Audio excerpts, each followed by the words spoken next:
నమస్తే welcome to news 8 రాష్ట్రంలో అధికారంలో ఉన్నది తెలుగుదేశం పార్టీ కాదని తెలుగు ద్రోహుల పార్టీ తెలుగు వారిని దోపిడీ చేసే పార్టీ అంటూ వైఎస్ఆర్సీపీ ఎస్సీ సెల్ రాష్ట్ర ప్రధాన కార్యదర్శి చామలూరు రాజగోపాల్ విరుచుకుపడ్డారు. ఎన్నికలకు ముందు సూపర్ 6 పథకాలు అమలు చేస్తామని హామీ ఇచ్చి అధికారంలోకి వచ్చాక ఆ హామీలనే మరిచిపోయారని ఎద్దేవా చేశారు. రాష్ట్రంలో మహిళల పట్ల దళితుల పట్ల దౌర్జన్యాలు రోజురోజుకి పెరిగిపోతున్నాయని వాటిని అరికట్టడంలో రాష్ట్ర ప్రభుత్వం పూర్తిగా విఫలమైందని ఆరోపించారు. వైఎస్ జగన్మోహన్ రెడ్డి హయాంలో సంక్షేమ పథకాలు ఇబ్బంది ముప్పడిగా అమలు చేస్తే కూటమి ప్రభుత్వ హయాంలో పథకాల కోసం ప్రజలు కంటికి కాయలు కాచేలా ఎదురు చూస్తున్నారని చామలూరు రాజగోపాల్ ఆవేదన వ్యక్తం చేశారు. పాత్రికేయులకు నమస్కారం. ఈరోజు అనంతపురం వైఎస్ఆర్ కాంగ్రెస్ పార్టీ కార్యాలయం ముందు గత 11 నెలలుగా ఆంధ్రప్రదేశ్ ప్రభుత్వం చేస్తున్నటువంటి దమనకాండకు అరాచకానికి ప్రజలు ఏ విధంగా ఇబ్బంది పడుతున్నారనే విషయం మీద ఎస్సీసీఎల్ ఆధ్వర్యంలో ఈరోజు ఈ కార్యక్రమం నిర్వహించడం జరుగుతూ ఉంది. ఈరోజు మనం చూసినట్టయితే వైఎస్ఆర్ కాంగ్రెస్ పార్టీ అధికారంలో ఉన్నప్పుడు అంటే 2019 నుండి 24 దాకా ఎలాంటి పరిపాలన, ఎప్పుడైనా సరే ప్రజలు రోడ్ల మీదకి వచ్చి మాకు ఇల్లు కావాలని కానీ పెన్షన్ కావాలని కానీ లేదంటే మాకు మౌలిక సదుపాయాలు లేవు కానీ ఎవరైనా సరే ఏ ప్రజలు కానీ ప్రతిపక్షాలు కానీ కమ్యూనిస్టు పార్టీలు కానీ ప్రజా సంఘాలు కానీ ఏ రోజు వచ్చి రోడ్డు మీదకి వచ్చి ధర్నాలు చేసిన పాపాన పోలేదు. ఎందుకంటే ఆ పరిస్థితులు రాలేదు. ఎందుకంటే జగన్మోహన్ రెడ్డి గారు ప్రజలు అడక్కముందే ప్రజలకు ఏమి కావాలనే విషయాలని తన పాదయాత్రలో ప్రతి ఒక్కటి స్వీకరించి సేకరించి వాటిని నోటిఫై చేసుకుని వాటిని ప్రజలు అడక్కముందే ఒక్కొక్కటిగా 5 సంవత్సరాల్లో ఇచ్చిన హామీలన్నీ కూడా నెరవేర్చి దేశంలోనే 2వ బెస్ట్ ముఖ్యమంత్రిగా ఆనాడు ఎన్నుకోవడం జరిగింది. మరి ఈరోజు తెలుగుదేశం పార్టీ అధికారంలోకి వచ్చిన తర్వాత సూపర్ 6 అనే హామీలను ఇచ్చి సూపర్ 6 కాదు కదా, సూపర్ 1 కూడా లేదు. ఆ పెన్షన్ ఒకటే 1000 రూపాయలు పెంచారు.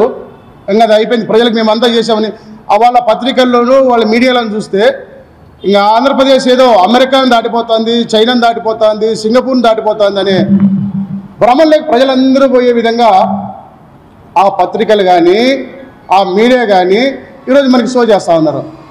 మనం చూసినట్టయితే ఒక్క హామీ, ఒక పెన్షన్ 1000 రూపాయలు పెంచింది తప్ప ఒక్క హామీ అయినా నెరవేర్చారా? అన్ని డైవర్ట్ పాలిటిక్స్ చేసుకుంటూ పోతున్నారు. సంక్రాంతికి ఉచిత బస్సు ఇస్తా అన్నారు, ఉచిత గ్యాస్ అన్నారు, అలా ఉగాదికి అన్నారు. సంక్రాంతి పోయింది, ఉగాది పోయింది, శ్రీరామనవమి పోయింది. ప్రజలకు ఇచ్చిన హామీ మాత్రం ఒక్కటి నెరవేరదు. ఎందుకంటే తెలుగుదేశం అంటేనే, టీడీపీ అంటేనే తప్పులను ప్రచారం చేసే దుష్ట పార్టీ అని అర్థం. వాళ్ళు తప్పుడు ప్రచారాలు తప్ప ప్రజలకు పనికొచ్చే విషయాలు ఏది ప్రచారం చేయరు, ప్రజలకు పనికొచ్చే పనులు ఏవి చేయరు. వాళ్ళ ఇచ్చిన 6 హామీలు కూడా, ఆ సూపర్ 6 కూడా ఏమనేది కూడా వాళ్ళు మర్చిపోయారు. ఒక ఇరిగేషన్ మినిస్టర్ అని ఉన్నాడు ఇంత ముందంతా, నీకు 15,000, నీకు 15,000, నీకు 15,000, నీకు 18,000. ఇప్పుడు ఆ మినిస్టర్ ఇప్పుడు ఏం మాట్లాడతాడు? తప్పుడు ప్రచారాలు, తప్పుడు వాగ్దానాలు, తప్పుడు పనులు తప్ప తెలుగుదేశం పార్టీ వాళ్ళు చేసేది ఇంకొకటి లేదు.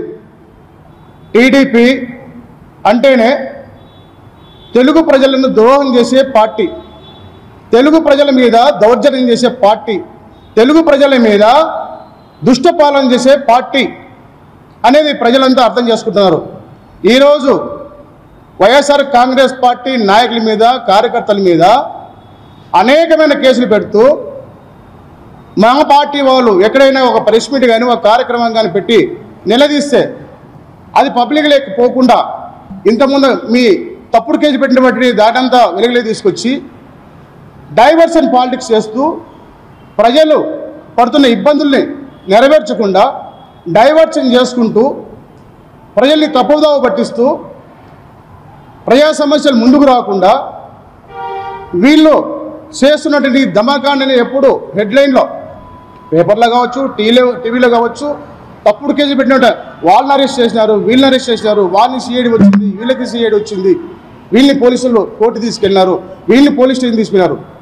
ప్రజలు కోరుకునేది, ప్రజలు మీకు ఓట్లు వేసింది దీనికోసం కాదు, ప్రజలకు మౌలిక సదుపాయాలు కల్పిస్తారని, ఉద్యోగాలు కల్పిస్తారని, ఉపాధి కల్పిస్తారని, ఇంగ్లీష్ మీడియంలో చదువులు చెప్పిస్తారని, ఇల్లు కల్పిస్తారని, ఇల్లు సదుపాయం కల్పిస్తారని మీకు ఓట్లేసి మిమ్మల్ని గెలిపిస్తే మీరు వాటన్నిటినీ, ప్రజలకు కావాల్సిన అన్నిటినీ పక్కన పెట్టేసి మీకు కావాల్సినటువంటి వాటిని మాత్రమే ప్రచారం చేసుకుంటూ ఆ సింగపూర్ నుంచి కొంతమంది తెచ్చి పెడతారు, లేదంటే బాగా డబ్బున్న వాళ్ళని, పేదల్ని ఎప్పుడు పక్కన కూర్చోబెట్టుకోడు.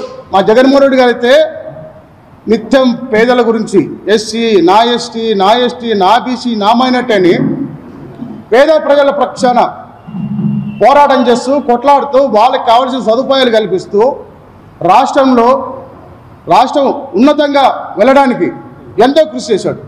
మరి మీరు ఏ రోజైనా ప్రజలను కూర్చొని పేద ప్రజల గురించి ఒక్క స్టేట్మెంట్ చూసారా?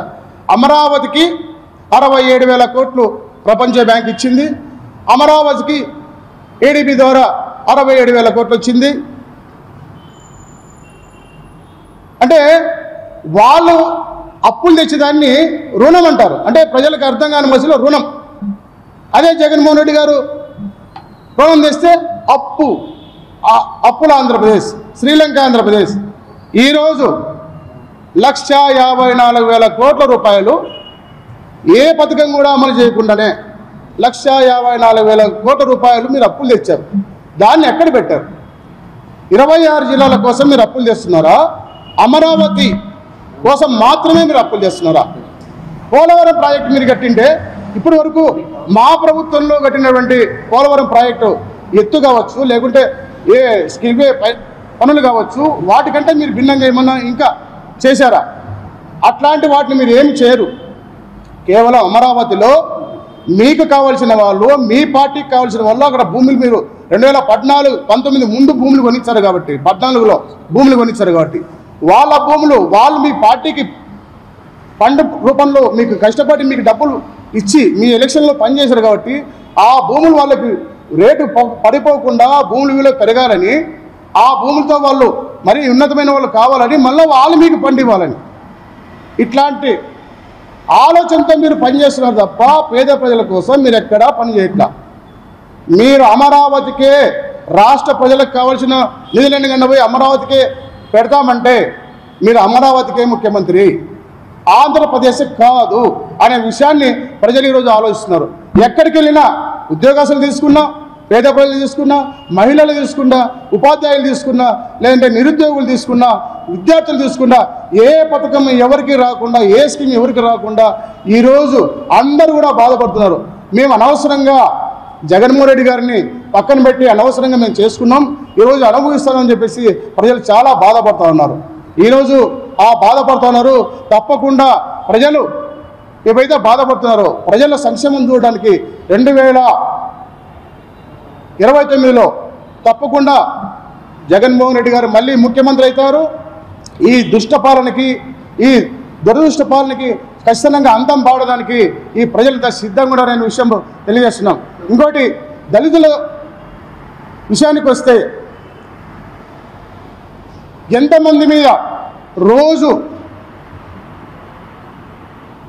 అంబాయిల మీద కావచ్చు, మా దళితుల మీద కావచ్చు, ఇందాక మా జిల్లా అధ్యక్షుడు చెప్పినట్టు లేపాక్షి విషయంలో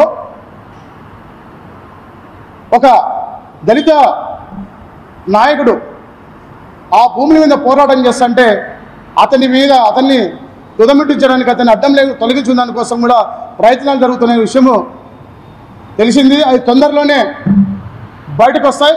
వాటి మీద కూడా మేము పోరాటం చేస్తామని ఈ సందర్భంగా తెలియజేసుకుంటూ, తెలుగుదేశం పార్టీకి ఇంకా చాలా రోజులు లేవు. ఖచ్చితంగా ఇది చంద్రబాబు నాయుడు ఆధ్వర్యంలో తెలుగుదేశం పార్టీకి ఇది చివరి ప్రభుత్వం అని తెలియజేస్తూ, మరి లోకేష్, ఆ పవన్ కళ్యాణ్ మీరు ఏం చేస్తారో మీకు తెలియట్లేదు. మీ లోకేష్ కేవలం ఆ రెడ్ బుక్ ఒకటి పట్టుకొని తిరుగుతున్నాడు. మీకు భవిష్యత్తు బాగుండాలంటే రెడ్ బుక్ గారు చేయాల్సిందే. రాజ్యాంగాన్ని పట్టుకొని రాజ్యాంగంలో ఏ విధంగా ప్రజలకి సంక్షేమం చేయాలి, రాజ్యాంగంలో ప్రజలకి ఏ విధంగా స్వేచ్ఛ, సమానత్వం, సౌభ్రతత్వం పంచాలని దాంట్లో ఉందో, లౌకిక రాజ్యం అనే దాన్ని పొందుపరిచారో వాటిని మీరు బేస్ చేసుకొని మీరు పరిపాలన చేయండి తప్ప మీరేదో స్వతహాగా ఒక రాజ్యాంగాన్ని రెడ్ బుక్ అని రాజ్యాంగాన్ని రాసుకొని ప్రజల మీదే పడతామంటే, వైఎస్ఆర్ కాంగ్రెస్ పార్టీ మీదకి పడతామంటే ఇక్కడ ఎవరు చూస్తూ ఊరుకోండి వాళ్ళని చెప్పేసి ఈ సందర్భంగా చేసుకుంటాను.